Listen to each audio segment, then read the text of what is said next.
William Morrow and HarperAudio present The Scot Who Loved Me, a Scottish Treasures novel, by Gina Conkle, performed by Marian Hussey.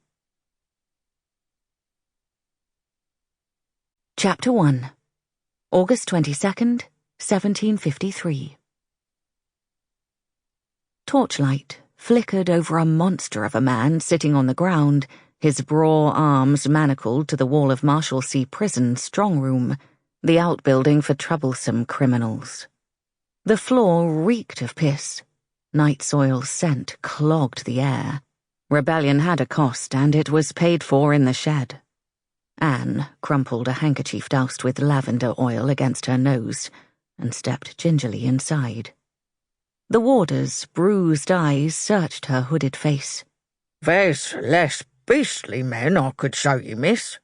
"No, he's the one I want." Chains clinked, the cold noise rippling over her skin. The sleeping beast stirred, shifting a tattered MacDonald kilt on massive thighs, and the bottom of a hairy bollock swung into view. "See what I mean?" The warder sniffed. "Not fit for the kindness of your bosom." She was eyes on the beast, a generous purse dangling from her fingers. "It's my bosom, Mr. Ledwell. I'll thank you to keep your concern to yourself." Grasping hands cupped the offering.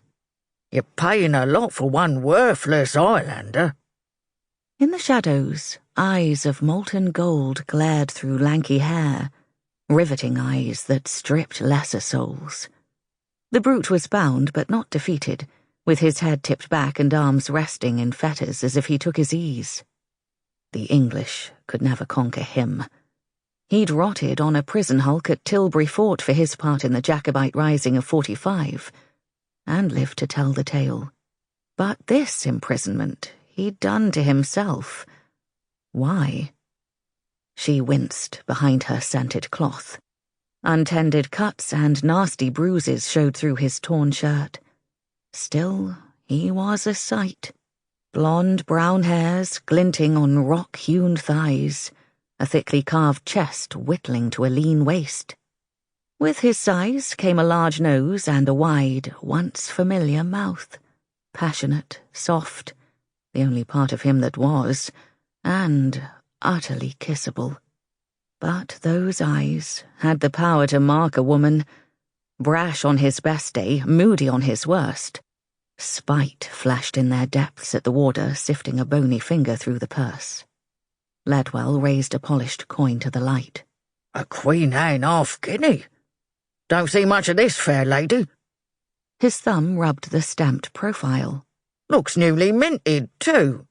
"You have 30 pieces of gold, as agreed," she said. "No 30 pieces of silver." Mocking words climbed out of the dark. He speaks. She stepped closer, dank straw submitting to her foot. "Ledwell is greedy, but he's no Judas." Husky laughter floated from the floor. "And I'm no saviour." The warder's face scrunched in confusion. The beast, however, fixed a keen gaze on her. With her hood pulled forward, a single torch lighting the shed, and a cloth muffling her voice and hiding her face, Will couldn't know it was her.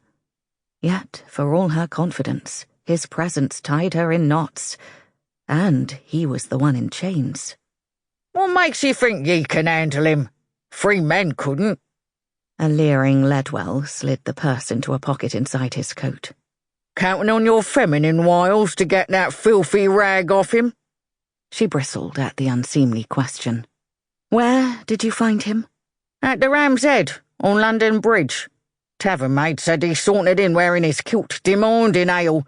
She obliged him till he was drunk as David Sow. That's when the night watch was called."